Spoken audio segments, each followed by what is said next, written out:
Olá, sejam todos bem-vindos.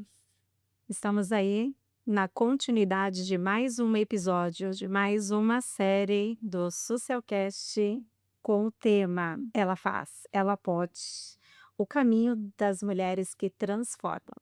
E temos hoje o prazer de apresentar nada mais, nada menos que a nossa convidada especial. Ela que é uma mulher, mãe, profissional, cogestora de um hospital aqui na Baixada Santista, que trará a sua incrível história de superação, empoderamento e inspiração para tantas mulheres desse nosso país.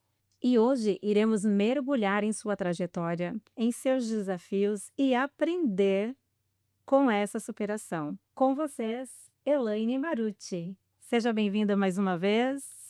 Muito obrigada. Fique à vontade para contar um pouquinho da sua vida e eu gostaria de checar com você.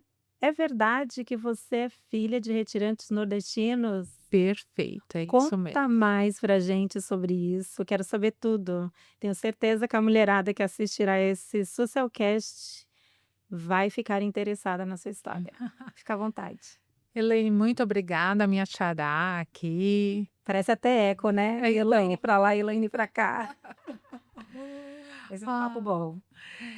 Fico feliz de estar aqui, compartilhar um pouco da minha história. E realmente sou filha de retirantes nordestinos paraibanos. Uau, eu também sou, viu, Elaine? Sério? Sim, sou estanciana, nasci em Sergipe. Uau! Meus pais vieram, me trouxeram para cá com 3 anos de idade. Eu tenho muito orgulho, assim como você, de representar as nossas mulheres nordestinas. Ai, com certeza, gente, porque assim, é um sangue forte, né?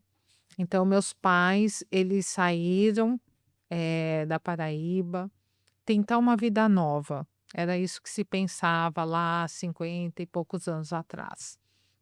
E veio primeiro meu pai e depois minha mãe. Ele casou-se com a minha mãe e vieram para cá. E eu, na realidade, nasceu meu irmão ainda lá.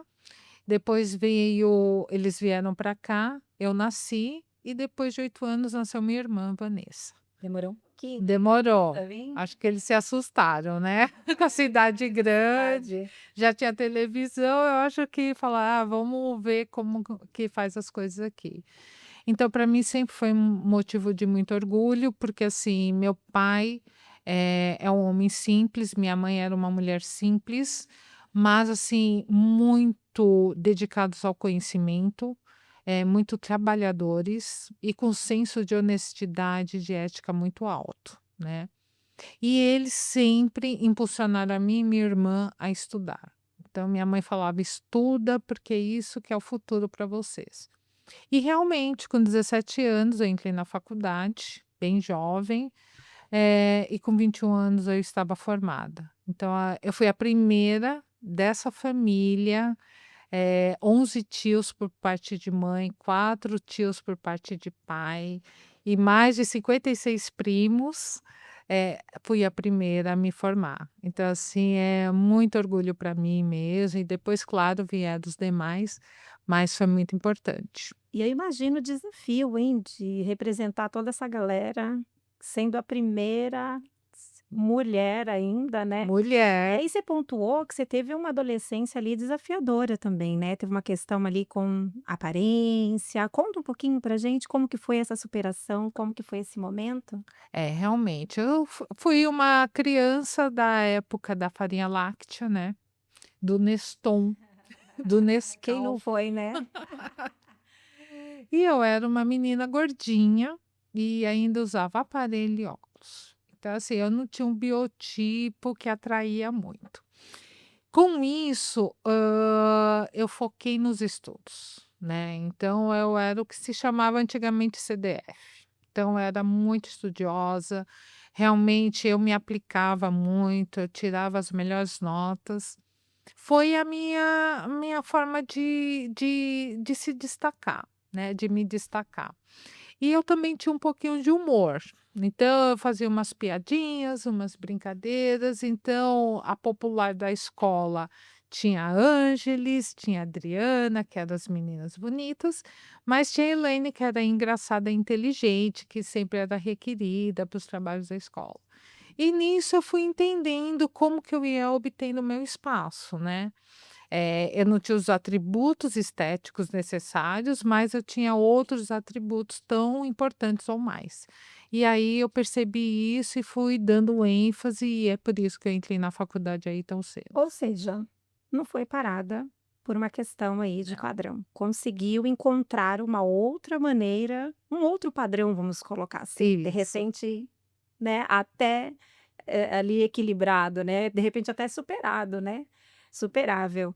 E aí você, conseguiu vencer aí as barreiras, as adversidades da adolescência, e eu lembro de ter participado de um café com você, né. Uhum. E me marcou bastante uma frase que você trouxe, né, de dentre tantas frases ali que você trouxe da sua história de vida, que quando você, decidiu estudar, né, você tinha ali uma situação financeira, né, que representa a maior parte da população brasileira, né.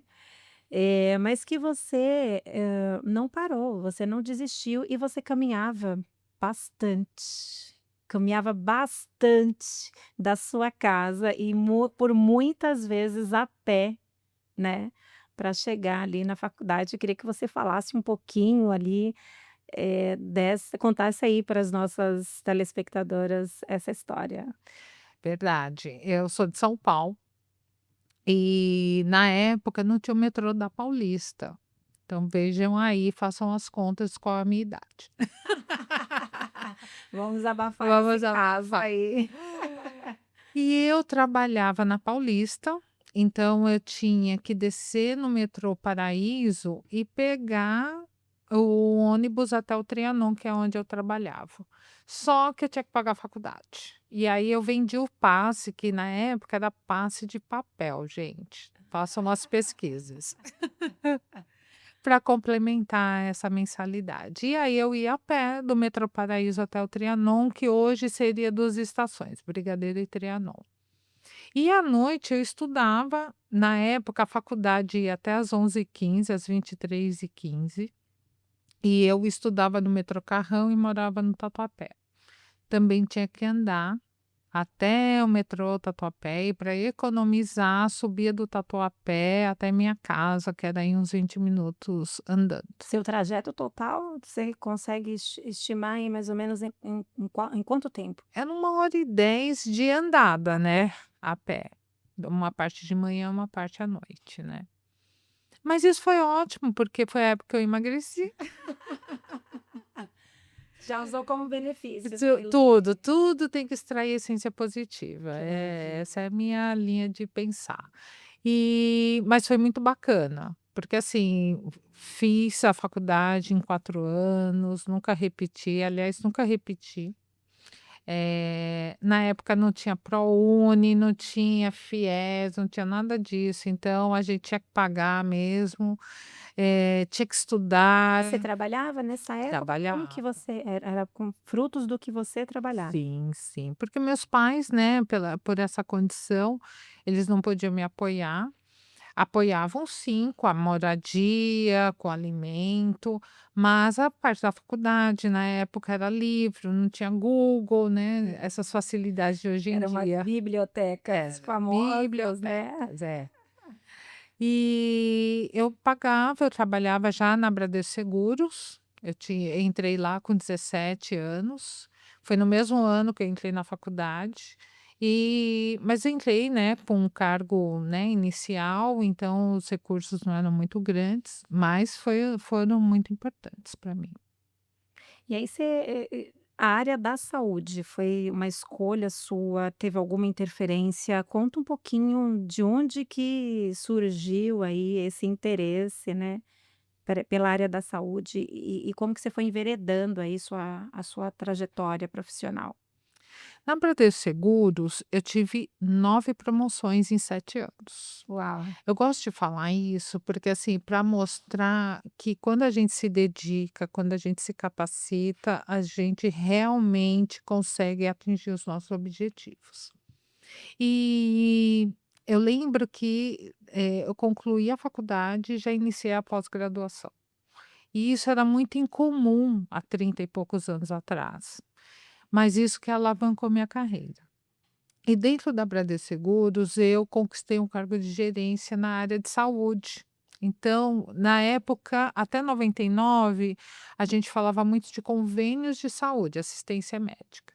E a partir de 99 foi regulamentado o seguro-saúde no país. E aí entra a SUSEP, enfim. E foi nisso que eu comecei a entrar aí no mercado da saúde. Então, fiquei lá por um bom tempo. Depois eu saí da Bradesco Seguros, eu fiz um job, eu conheci uma pessoa quando eu fui viajar para Lençóis Maranhenses, a Nete, uma graça de pessoa, e ela tinha pego um job na Transmontano, que na época era uma parceria Transmontano e Greenline. E a Greenline estava pegando de novo essa carteira e a Transmontano queria reter. E aí a gente conversando lá na viagem, eu falei assim: "Olha, eu posso ver isso aí com você". E realmente a gente teve um sucesso, a gente conseguiu reter 78% da carteira, foi muito expressivo. E a Greenline, ela tinha o Paulo, esqueci o nome, Anicete Bruno e o marido dela, esqueci o nome agora. E eles estavam com uma propaganda em horário nobre, que isso na época era top na Globo, no SBT. E aí a gente conseguiu batê-los com 89% de retenção, foi bem bacana. 78% de retenção, foi bem bacana isso. E aí nessa época eu fui para Transmontano, aí eu fui para uma assistência médica lá na zona leste de São Paulo, trabalhei depois na Associação de Santa Catarina, aí eu assumi a primeira diretoria no Complexo de São Bernardo, depois em Araguaína, Tocantins, eu recebi uma proposta, fui para lá, foi bem desafiador, mas muito bacana. Aí eu volto para São Paulo, fui trabalhar numa clínica e aí eu vim aqui para o hospital que eu estou hoje. E aí toda essa tua passeada, todo esse trajeto seu, você era solteira? Não, né, lembra, 3 casamentos. Conta mais pra gente como que foi essa história aí, como que você foi passando e superando aí esses casamentos, né? É, é bem desafiador, né, porque assim, a gente vive ainda numa sociedade patriarcal, né, machista, e os homens meio que não sei, por isso que eu me separo, né, gente. Tem que aceitar a minha flexibilidade, mas hoje o meu marido é um cara muito bacana, muito flexível. Mas sim, por conta dessas viagens, porque realmente geograficamente eu não paro, né, então havia aí uma incompatibilidade.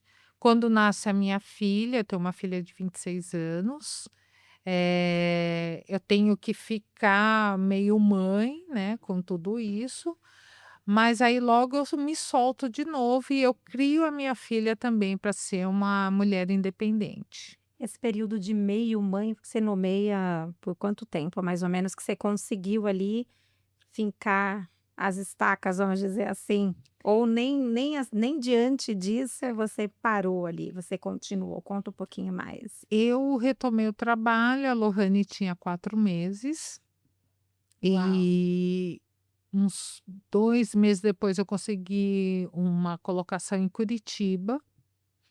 Aí eu vou para essa colocação, fico lá 3 meses, eu passo na experiência, eu assumi a gestão de uma seguradora em Curitiba, então eu trabalhava em Curitiba, Blumenau e Canoas, no Rio Grande do Sul. E aí depois de 3 meses levo a minha filha, porque ela já tinha que aprender que a vida é assim, né. Mas eu tive pessoas para me ajudar, para me dar suporte. E eu sempre fui essa mãe. Eu estava presente com a Lohane, mas eu nunca brinquei, por exemplo, de casinha. Na realidade, a minha infância, eu brincava de escritório, eu brincava de banco, eu nunca brinquei de boneca, brinquei de cozinha. Na realidade, eu não gosto de cozinhar. E então, assim, a Lohane também foi educada dessa forma, né. Então, assim, eu fui sim uma mãe presente, uma mãe que estava junto, mas assim, uma mãe que sempre se preocupou em promover a independência, que a Lohane não ficasse atrelada a questões sociais, a questões, financeiras. Eu sempre busquei ensiná-la as questões da independência financeira. E você teve alguma influência, alguma interferência? Você teve alguma figura que você se inspirava? Porque, se a gente pensar, você vem de, né, a sua história ela está ali atrelada a uma época onde, a gente não percebia tantas mulheres, né, empoderadas, assim, tantas mulheres, a gente via mais ali a luta, né, por uma, para que as mulheres conseguissem se autoafirmar, né, se posicionar. E aí eu queria que você trouxesse ali qual foi tua fonte de inspiração, né, onde você buscou, essa esse ímpeto, né, onde que você foi colocando, eh fazendo acontecer, na verdade, né. Conta um pouquinho pra gente.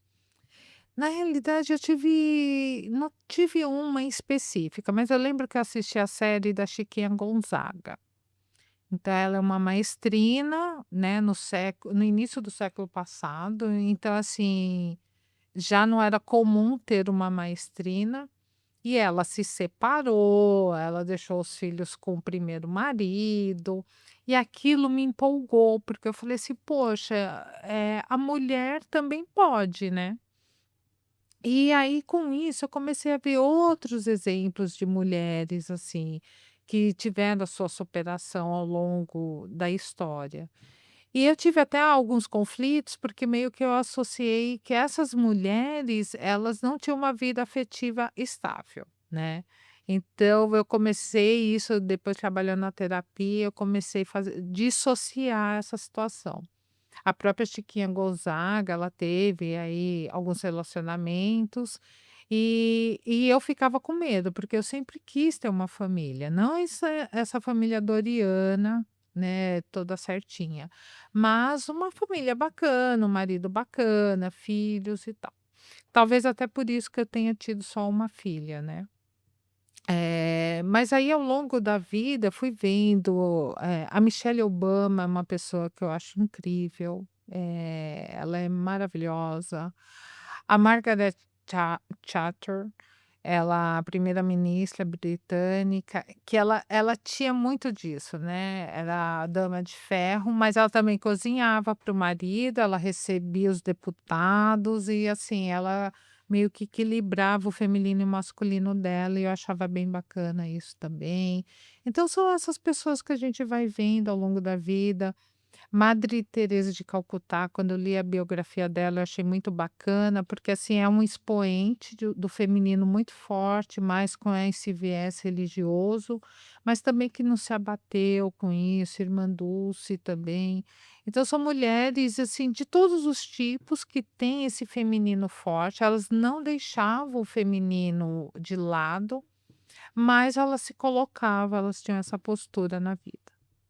Muito bom, muito interessante, né, não faltou inspiração. Não. Tantas mulheres, né, citadas e grandes mulheres de verdade, desbravadoras, né, que continuam influenciando e inspirando nós mulheres a seguirmos a nossa trajetória, né. Você, aproveitando, o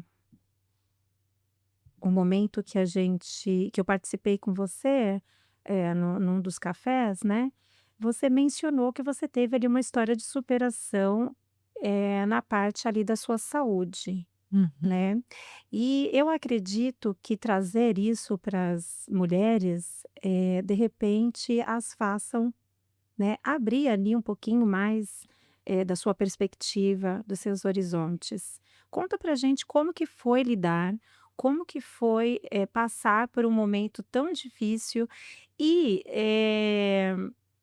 eu gostaria que você trouxesse ali a figura masculina também, né, nesse momento. Como que foi ter uma figura masculina, né, nesse processo de adoecimento que você teve e como foi, superar juntos, eh, esse período? É, realmente, eu tive câncer de mama e foi muito desafiador. Foi bem desafiador mesmo, porque assim, quando você recebe o diagnóstico disso, você fala: "Gente, agora, né?". Mas, eu sou uma pessoa, assim, que transcende muito, eu acredito em Deus. E eu falei assim: "Bom, qual é meu aprendizado?". Então a primeira coisa é, eu nunca maldisse o câncer. Eu sempre o vi como um professor. Então eu queria saber qual que é a lição que você está me trazendo, né. Então acho que foi o primeiro impacto. O segundo foi que assim, ok, tenho câncer, o que que a gente vai fazer? Eu lembro que nesse dia que eu recebi o diagnóstico, eu falei para o meu marido, ele ficou estático, na realidade eu tive que ajudá-lo, que ele ficou assim realmente fora de órbita. E eu falei para ele: "Olha, domingo a gente tem que ir em Budas Artes comprar lenço e eu já vou marcar uma micropigmentação, porque eu não vou ficar sem minha sobrancelha". E ele me disse: "Elaine, você tá com câncer, você tá pensando nisso?". Eu falei assim: "Não, uma coisa, outra coisa é outra coisa, né". E então eu levei com mais leveza. E aí, claro, a gente faz uma viagem, uma introspecção, qual que é o aprendizado disso tudo? E aí eu bebi um pouco da fonte de Bert Hellinger, da constelação familiar, e eu vi as conexões que esse diagnóstico tem com a nossa vida, com o nosso inconsciente. E realmente foi muito fluido.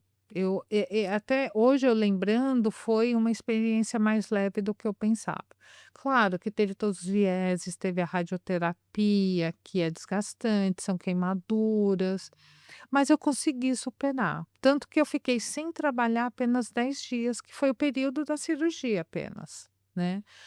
Todo o tratamento eu fui trabalhar todos os dias, então eu fazia mentalizações, eu fazia minhas preces dentro do meu credo, e realmente eu não passava mal, eu não passava mal. Então assim, por isso que eu acredito muito que assim, quando você tem consciência, quando você expande a sua visão, a sua mente, você realmente consegue superar. E realmente foi o que aconteceu. Eu não precisei fazer quimioterapia. O médico falou, quando ele fez a cirurgia, ele falou assim: "Olha, parece que o seu câncer, ele morreu, ele estava escurecido e tinha diminuído". E eu não fiz nenhum tratamento prévio, né. E eu acredito muito. Eu acho que, assim, é um bolo que tem vários ingredientes. Tem a fé, tem a prece das outras pessoas, tem a forma como você vê aquela situação, tem tudo.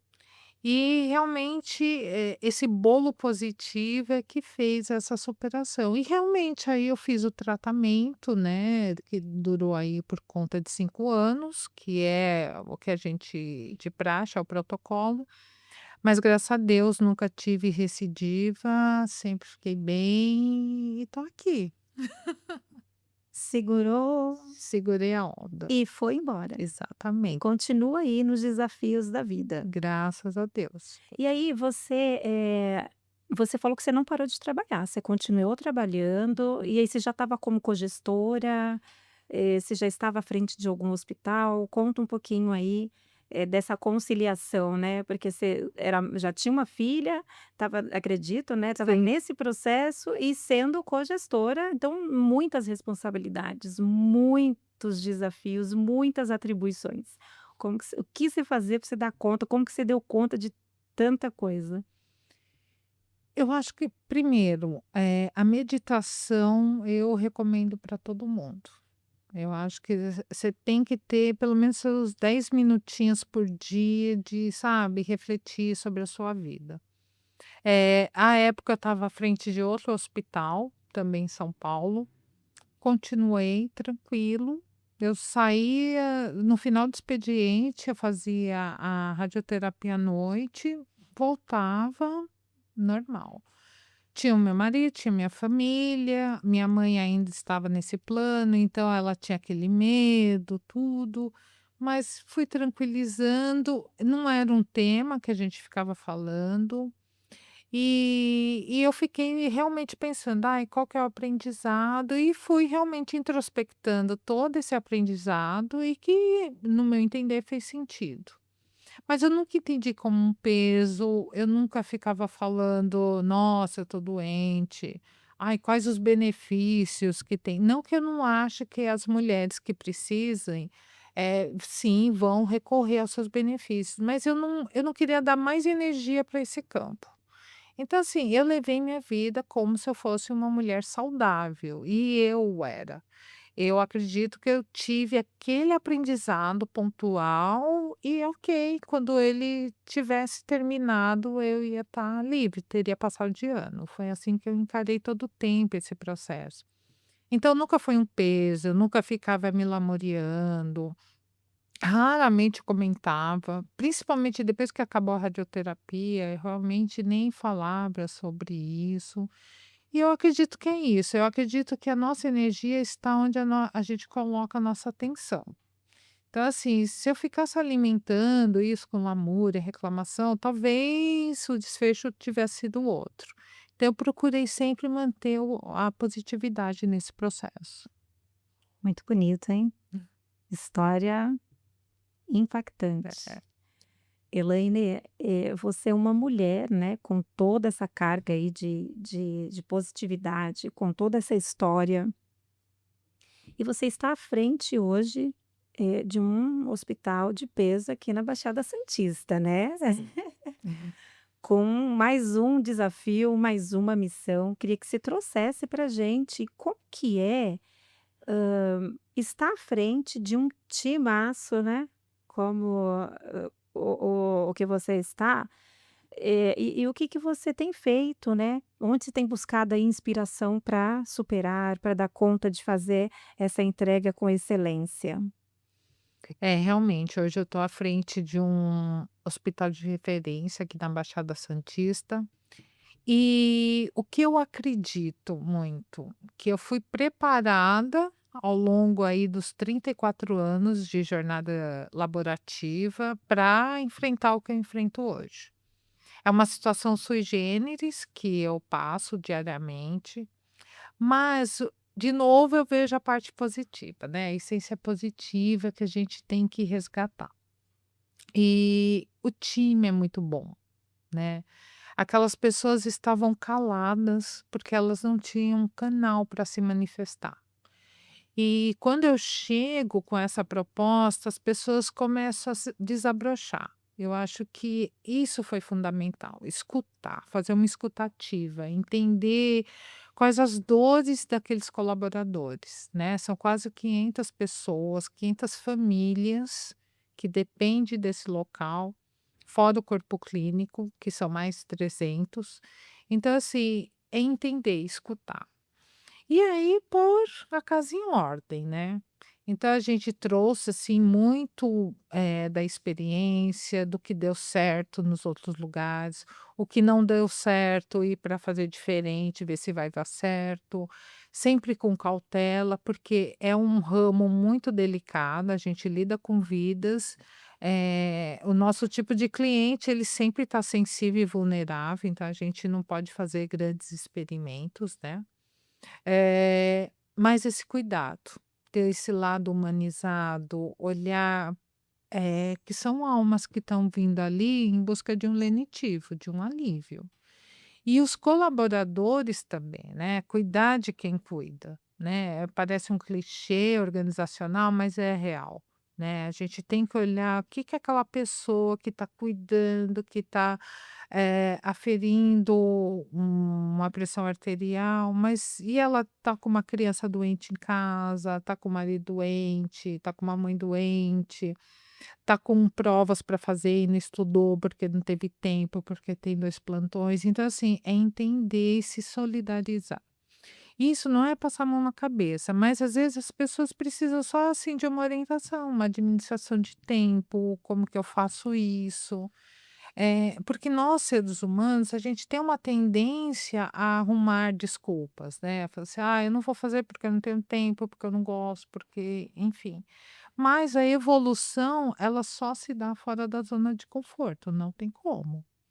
Então, assim, é estagiar na zona de conforto, fica um pouquinho para dar uma descansada e depois a gente vai: "Opa, vamos pra labuta, vamos ver o que a gente faz". Ah, tem que estudar para a prova? Vai ter que estudar.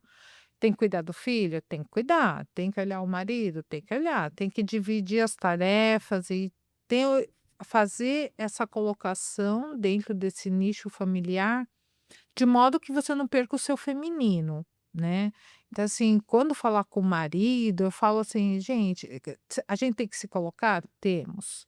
Mas não é como o sargentão, né, fala assim: "Vai lá, vai essa cozinha, você a toalha, tal", porque você está pondo seu masculino em voga.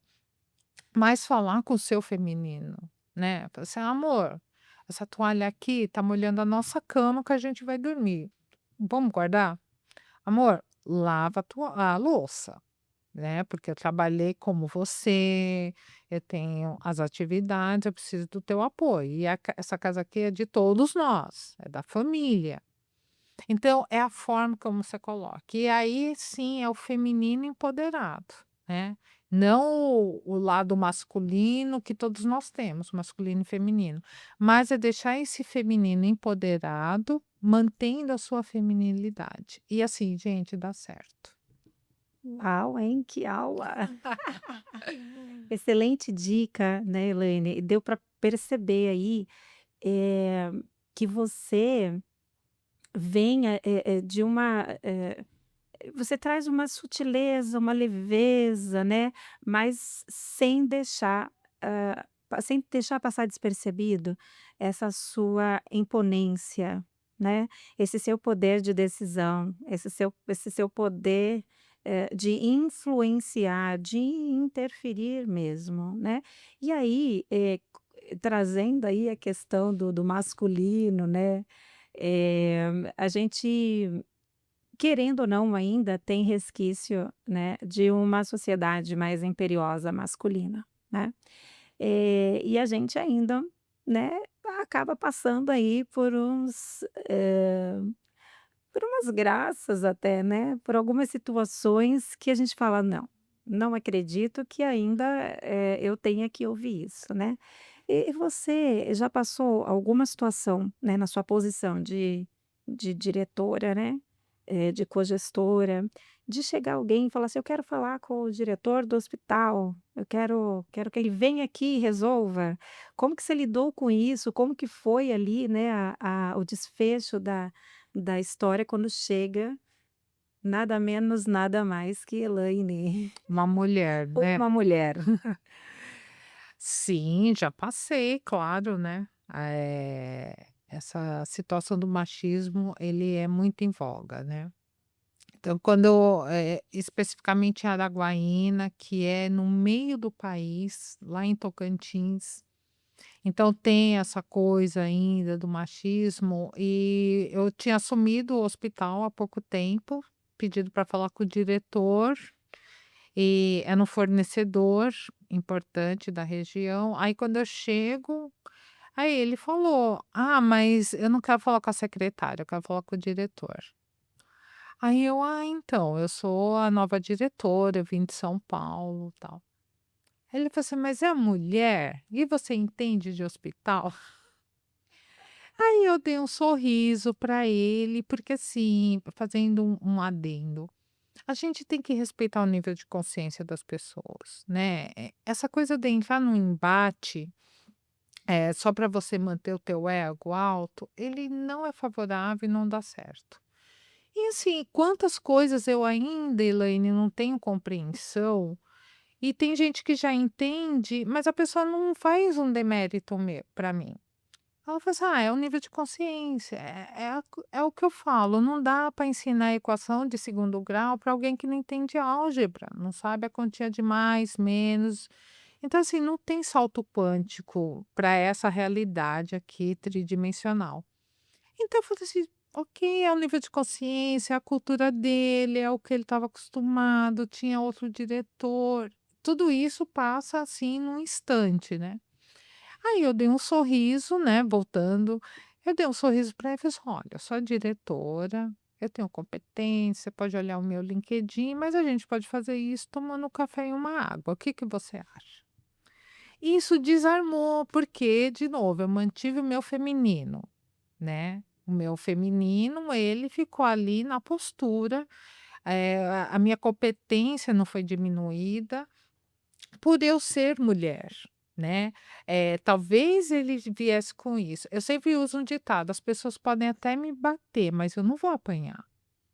Então eu fiz o meu feminino, eu fiz que o feminino acolhe, o feminino protege, o feminino enxerga, escuta. E foi o que eu fiz com ele, e isso o desarmou. E ele: "Ah, tá bom". E aí, realmente, eu fiz o café para ele, eu pus a aguinha gelada para ele, e eu falei assim: "Olha, deixa eu te contar um pouco da minha história", e eu contei a minha vivência para ele, né. Então, aos poucos, foi dando aquela quebra, né, que ele estava muito, resistente. Quando no final da conversa fechamos um ótimo negócio, ele me adorou e a gente tem contato até hoje, inclusive eu fechei o negócio aqui em Santos com ele, porque eu lembrei dele, a empresa é muito boa mesmo, e a gente fechou aqui. Uau! E aí não teve a necessidade de entrar num embate, Não. né, foi venceu pela sabedoria, Isso, né, perfeito. pela marca, Hum, de ser uma mulher, que eu acho que é isso que faz a diferença também, né, Elaine? Às vezes a gente fica, naquela quebra de braço, fica tentando, né, medir ali a força, né. "Ai, porque eu sou mulher, eu e precisa me engolir como mulher, e precisa me aceitar como mulher". Às vezes a sutileza, a simplicidade, né, a delicadeza de ser simplesmente uma mulher, é isso. fecha tudo. E Uhum. até, supera às vezes, né, como foi o caso aí que você trouxe de a parceria ser estendida, né, de Então. lá de Tocantins até aqui em Santos, né. Uhum. Muito legal, muito bom. Elaine, para a gente fechar aqui com chave de ouro, né, e para que você continue inspirando e empoderando mulheres, eu tenho certeza que esse Sucelcast vai alcançar mulheres aí do Brasil afora, quiçá de outros países, né. Queria que você deixasse uma mensagem, inspiradora, uma mensagem motivadora, né, para aquelas mulheres que de repente estão iniciando sua trajetória, ou até mesmo aquelas que já estão aí dando continuidade, mas que estão aí de repente né, pensando ali: "Poxa vida, a vida é muito difícil", né, de repente às vezes está se apegando em situações adversas. E eu gostaria que você tocasse essas mulheres, além, né, do que você já tocou, tenho certeza, fica à vontade. Bom, o que eu deixo para vocês de mensagem e que isso surtiu muito efeito na minha vida é assim: se capacitem, tenham conhecimento, se libertem através do conhecimento. A outra situação, tenham a espiritualidade como uma companhia. A gente não fala aqui de religiosidade, a gente fala de algo que transcende, cada um dentro do seu credo ou das suas crenças, mas é muito importante essa conexão com algo mais sutil, isso traz leveza para o dia a dia, traz sabedoria para você lidar com as situações do dia a dia, com os desafios do dia a dia. E o último conselho, se a gente pode falar assim de conselho, é deixe o feminino falar. O feminino é forte. A gente não precisa se se tornar masculina para se colocar, para ter voz, para a gente ter uma representatividade. O feminino é forte, é sutil, é delicado, mas é firme. Então, sejam mulheres. Uau! Muito obrigada. Quer fonte de inspiração maior que essa? Você não encontrará, senão aqui no Socialcast. E nós temos aqui a presença ilustre do nosso CEO, Ramos, que fará uma homenagem para a nossa convidada. Fica à vontade, senhor Ramos. Elaine, Foi um prazer ter você conosco aqui no Sussolcast, para você abrilhantar esse evento tão importante que nós estamos fazendo. E isso aqui é uma homenagem para você, uma homenagem para alguém que está fazendo um trabalho magnífico no Hospital São Lucas. 70 anos o Hospital São Lucas já tem, né? Até um pouco mais que isso. E nós temos a honra de estarmos lá há 30 anos. Uau!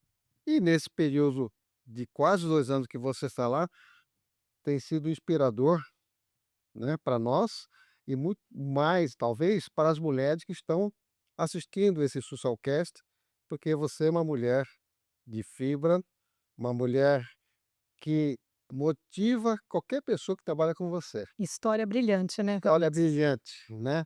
Isso para nós é um motivo de orgulho de estarmos junto com você nesse trabalho tão bacana que você vem fazendo no hospital. Parabéns. Ai, obrigada, muito obrigada. E pela parceria também. Muito gratidão. Chegamos ao fim do nosso Sucelcast. Queremos agradecer todo esse tempo e a paciência, né? Se você chegou até aqui, é sinal que você curtiu a nossa história, a nossa convidada, e nos acompanhe para os próximos Sucelcast do mês Março Mulher. Ela pode, ela faz. O caminho das mulheres que transformam. Tchau.